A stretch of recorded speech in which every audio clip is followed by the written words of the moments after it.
कर्नाटक मामले देखने में आए जिसमें मुस्लिम्स की ऑलमोस्ट सभी जातियों को भी शामिल करने के भी मामले कुछ सामने आ रहे हैं। आप किस तरीके से देखते हैं इसको?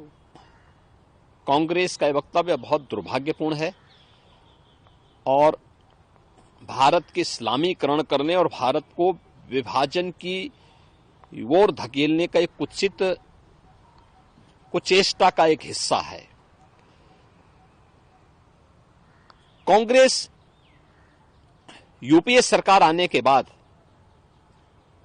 उसने उस समय भी इस प्रकार के कुत्सित प्रयास किए थे। पहले जस्टिस रंगनाथ मिश्रा के नेतृत्व में एक कमेटी गठित की थी और रंगनाथ मिश्रा कमेटी ने एक प्रयास किया था।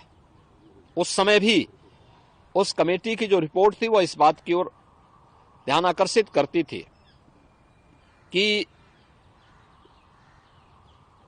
ओबीसी वर्ग को मिलने वाला जो 27% आरक्षण, उसमें 6% आरक्षण मुस्लिम को दे दिया जाए।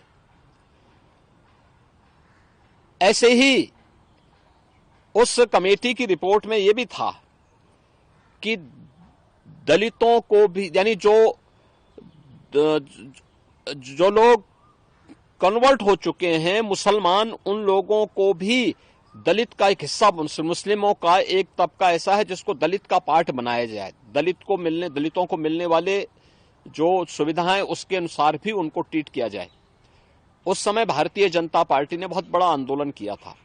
तो चाहे वह जस्टिस रंगनाथ मिश्रा कमेटी की रिपोर्ट यूपीए गवर्नमेंट के समय रहे हो या सच्चर कमेटी की रिपोर्ट, ये ओबीसी एससी एसटी के आरक्षण के अधिकार पर डकैती डालने की कांग्रेस की कुत्सित मंशा का प्रयास था।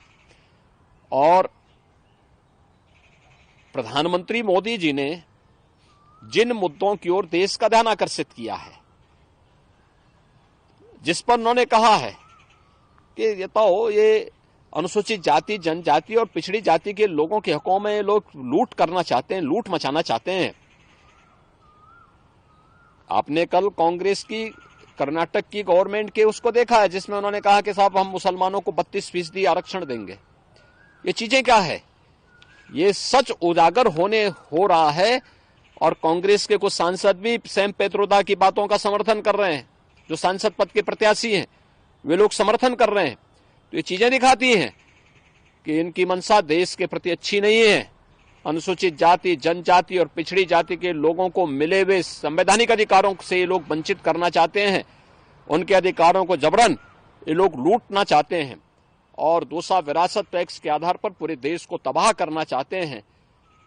तो इन दोनों के प्रति देश को सतर्क रहना होगा, आम जनमानस को सतर्क रहना होगा और कांग्रेस और इंडी गठबंधन के लोगों के इन मंसूबों को पूरी तरह खारिज करने के लिए लोकतांत्रिक अधिकार का अपना सही उपयोग करना होगा।